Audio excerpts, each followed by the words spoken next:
Hello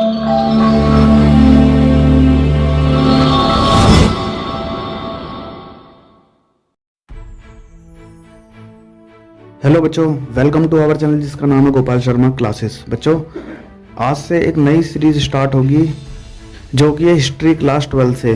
तो हमारे chapter का नाम है ईंटें मन के वास्तिया, जो कि क्लास 12 से है, हिस्ट्री की बुक से।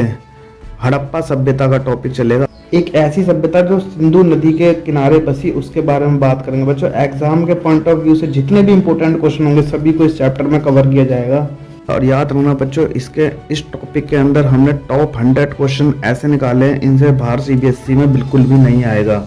और याद रखना, वैसे भी अब एग्जाम सब्जेक्टिव की जगह ऑब्जेक्टिव हो रहा है, तो इस चैप्टर के अंदर हम हड़प्पा का जो विकास हुआ, इसकी स्टार्टिंग से लेकर उसका विनाश कैसे हुआ वहाँ तक, और विभिन्न मतलब डिफरेंट जो एक्सपर्ट है उनकी क्या राय थी इसके बारे में। जितने भी क्वेश्चन सीबीएसई पूछता है उन सबों के टॉप 100 क्वेश्चन है जो एग्जाम में 1 मार्क्स के कवर किए जाएंगे। तो बच्चों, पूरा वीडियो देखना जिससे आपको कोई प्रॉब्लम नहीं आएगी।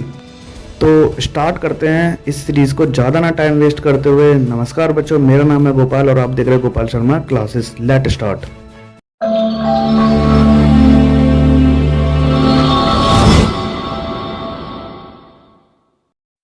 तो बच्चों, सबसे पहला जो क्वेश्चन है वो है हड़प्पा संस्कृति को किस नाम से जाना जाता है। तो आपके सामने 5 सेकंड है, आप जवाब दे सकते हैं। और जो इसका आंसर है वो है हड़प्पा संस्कृति को सिंधु घाटी सभ्यता के नाम से जाना जाता है। और ये किस शेप की थी, तो इसका आंसर है ट्रायंगुलर, ये त्रिभुजाकार थी। ये है फर्स्ट क्वेश्चन। अब बढ़ते हैं नेक्स्ट की ओर। तो जो नेक्स्ट क्वेश्चन है वो है सेकंड, हड़प्पा सभ्यता का निर्धारण काल लगभग क्या है। तो ये क्वेश्चन पेपर में आ सकता है। तो इसका जो टाइम स्टार्ट होता है, अब इसका जो आंसर है वो हड़प्पा सभ्यता का जो निर्धारण काल है, मतलब इसका टाइम पीरियड जो माना गया है वो 2600 ईसा पूर्व से लेकर 1900 ईस्वी पूर्व तक माना गया है। उसके बाद आता है थर्ड वन क्वेश्चन इस तरह से है कि इसके नाम आ सकते हैं कि किसको किस नाम से जाना जाता है। जैसे मोहनजोदड़ो को किस नाम से जाना जाता है, मोहनजोदड़ो कहाँ पर है, तो मोहनजोदड़ो इस टाइम पे पाकिस्तान में है। बनावली कहाँ पर है, हरियाणा में। इसी तरह से है धौलावीरा, लोथल और नागेश्वर, ये कहाँ है, गुजरात में। इसी तरह से मांडा J&K, जम्मू कश्मीर। इसी तरह सुतकोदड़ा जो है पाकिस्तान में, और एक है कालीबंगन, वो कहाँ है, राजस्थान में। तो बच्चों, इस तरह से क्वेश्चन आ सकता है कि कहाँ पर, मतलब कौन सी जगह कहाँ पर पाई गई है। नेक्स्ट क्वेश्चन है वो हड़प्पा सभ्यता के लोग भोजन में किन किन चीज़ों का इस्तेमाल करते थे। तो बात करें इसके आंसर की, तो हड़प्पा सभ्यता के लोग पेड़ पौधे, जानवर, मछली, जले हुए अनाज के दाने, बीज एक्सेट्रा सभी को खाने में इस्तेमाल करते थे। अब बारी आती है अनाज के पके दानों में। मतलब हड़प्पा के लोग अगर अनाज के दानों में बात करें तो वो गेहूं, जौ, दाल, सफेद चना, तिल, चावल के दाने हालांकि कम पाए गए हैं, और जो पाए गए हैं वो लोथल में पाए गए हैं। इन सब चीज़ों को अनाज के रूप में प्रयोग करते थे। और बात करें जानवरों की, तो जानवरों में वराह, सूअर, घड़िया, हिरन, घड़ियाल, मछली व पक्षियों की हड्डियां भी मिली हैं। अब ये नहीं पता कि वो उनको खाते थे या पालते थे, या फिर वो खुद शिकार करते थे इनका, या किसी शिकारी से इन चीज़ों को खरीदते थे। तो ये क्वेश्चन मार्क है। और बढ़ते आगे। बच्चों, याद रखना, आप पूरी वीडियो देखें या ना देखें, लेकिन आप इसके जो टॉप 10 जो क्वेश्चन होंगे, स्टार्टिंग के 10 क्वेश्चन आप इसके जरूर देखें। ये वीडियो बहुत ही फायदे की होने वाली है। सारे क्वेश्चन 1 मार्क्स के होंगे, जो कि पूरे टॉप 100 क्वेश्चन होंगे जो हर बार सीबीएसई एनसीईआरटी में पूछती है। या फिर क्वेश्चन ऐसे आ सकता है, हड़प्पा में जानवरों में किस जानवर का इस्तेमाल होता था, या फिर किन जानवर का इस्तेमाल नहीं होता था। इस तरह से भी आ सकता है ऑप्शन में। तो आपको 5 सेकंड मिलेंगे इसके, और ये है आपका आंसर। बात करते हैं नेक्स्ट क्वेश्चन की। तो याद में ऐसा माना जाता है कि हड़प्पा के किस स्थान में मिट्टी के बने हल के सबूत मिले हैं। या फिर क्वेश्चन ऐसा आ सकता है कि चोलिस्तान तथा बनावली में खेती से जुड़े हुए कौन से सबूत मिले हैं। बच्चों, इसका आंसर है चोलिस्तान तथा बनावली, हरियाणा में मिट्टी के बने हल्के प्रतिरूप मिले हैं। मतलब ये दो जगह प्लेस ऐसी है जहाँ पर मिट्टी से बने हुए हल्के मतलब प्रतिरूप मतलब उन्हीं की कॉपी मिली है। उसका नेक्स्ट क्वेश्चन आता है कि कालीबंगन जो राजस्थान में है वहाँ से कौन सा सबूत मिला है। या फिर क्वेश्चन घूम के भी आ सकता है दूसरा कि एक है जुते हुए खेत का सबूत कहाँ मिला है। तो आंसर सेम है आपके सामने, कालीबंगन राजस्थान में जुते हुए खेत का सबूत मिला है। और बढ़ते हैं आगे। क्वेश्चन ऐसे भी आ सकता है कि बच्चों नहरों से जुड़े हुए सबूत कहाँ पर मिले हैं। तो इसका आंसर है अफगानिस्तान में शोतुरगई नामक हड़प्पा स्थल से नहरों के कुछ अवशेष मिले हैं, परंतु पंजाब और सिंध में ऐसे नहीं मिले।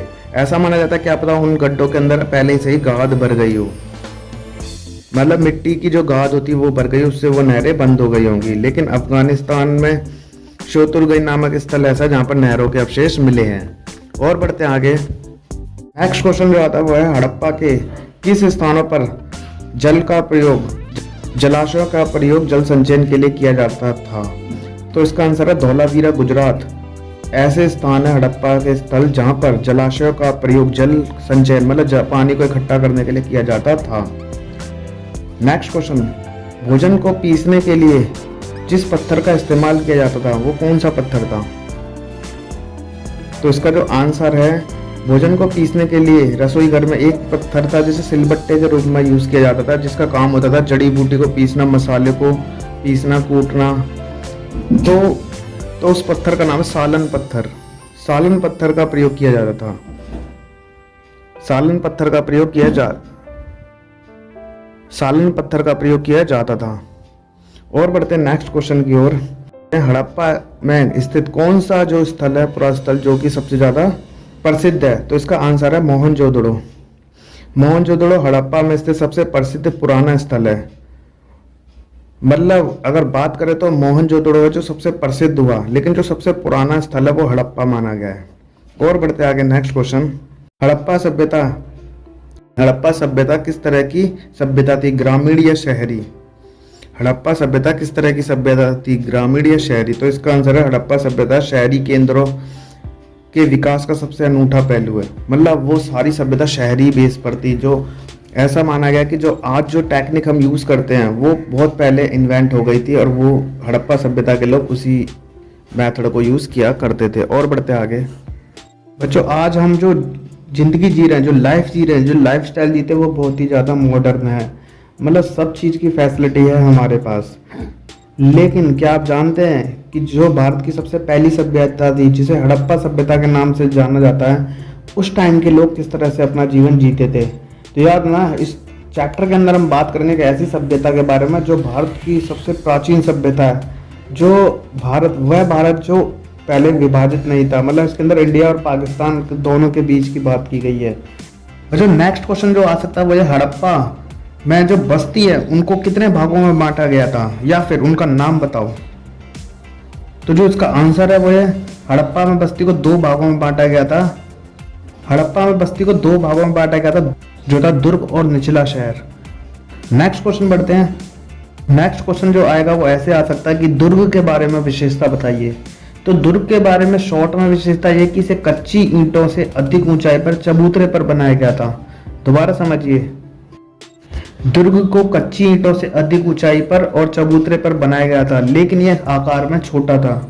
याद रखना, अधिक ऊंचाई पर था ये, लेकिन आकार में क्या था, छोटा। और जो नेक्स्ट क्वेश्चन आ सकता है ये है कि निचले शहर के बारे में विशेषता बताइए।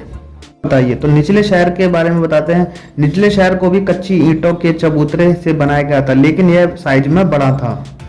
निचले शहर को भी कच्ची ईंटों की चबूतरे से बनाया गया था, लेकिन यह साइज में बड़ा था। कहने का मतलब दुर्ग जो था वो ऊंचाई पर था दुर्ग, लेकिन वो साइज में छोटा था। और जो निचला इलाका शहर वो भी कच्ची ईंटों से बनाया था, काफी बड़ा मैदान था, वो साइज में थोड़ा नीचे था, लेकिन काफी बड़े साइज में था आकार में। आप इसे डायग्राम में भी देख सकते हैं। और बढ़ते हैं आगे। क्वेश्चन ऐसे आ सकता है, लगभग कितने मजदूरों ने वहां पर काम किया था। मतलब निचले शहर और दुर्ग में लगभग कितने मजदूरों ने काम किया था। तो जो इसका आंसर है, ऐसा अनुमान है कि एक श्रमिक 1 घन मीटर अगर मिट्टी उठाता होगा तो लगभग 40 लाख मजदूरों की जरूरत पड़ी होगी और बड़े पैमाने पर श्रम की जरूरत पड़ी होगी। और बढ़ते आगे। नेक्स्ट क्वेश्चन ऐसे बन सकता है कि हड़प्पा में ईंटें किस प्रकार से बनाई जाती थी। तो याद रखना इसका आंसर भी सिंपल है। हड़प्पा की टेक्निक जो होती वो काफ़ी एडवांस थी, मॉडर्न थी। तो हड़प्पा में जो ईंटें थी वो धूप में सुखाकर और भट्टे में पकाकर बनाई जाती थी, जो आज के टाइप से आज के ही तरीके से होता था। पहले धूप में सुखाते थे और भट्टे में पकाते थे। और बढ़ते आगे बच्चों, बढ़ते नेक्स्ट क्वेश्चन की ओर। ऐसा माना जाता है कि हड़प्पा सभ्यता में ईंटों की लंबाई और चौड़ाई ऊंचाई से 2 गुनी तथा 4 गुनी होती थी। अगर उसकी ऊंचाई 4 इंच है तो उसकी चौड़ाई 8 और लंबाई 16 इंच होती थी। तो आप इसे चेक भी कर सकते हैं। तो इस तरह से उसकी ईंटों का साइज था। और बढ़ते आगे बच्चों, नेक्स्ट क्वेश्चन इस तरह से आ सकता है कि हड़प्पा में नालियों का जो जल निकासी की प्रणाली थी कैसी थी। तो याद है ना, इसका भी क्वेश्चन आंसर जो है काफी सिंपल है। हड़प्पा के अंदर नियोजित जल निकासी प्रणाली अपनाई गई थी। मतलब ऐसा माना जाता है वहां पर एक ग्रिड सिस्टम प्रणाली थी, जिसे बोलते हैं एक दूसरे को समकोण पर काटती थी नालियां।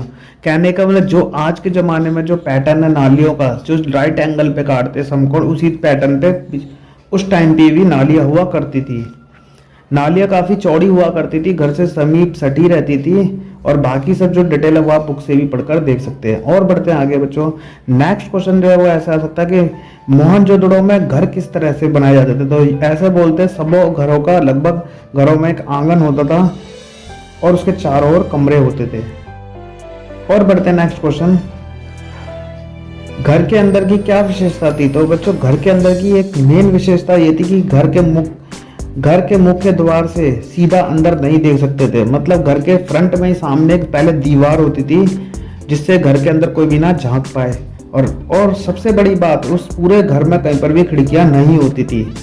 कहीं कहीं पे छत पर भी सबूत पाए गए, छत पर सीढ़ियां बनाने का भी मतलब सिस्टम था वहां पर।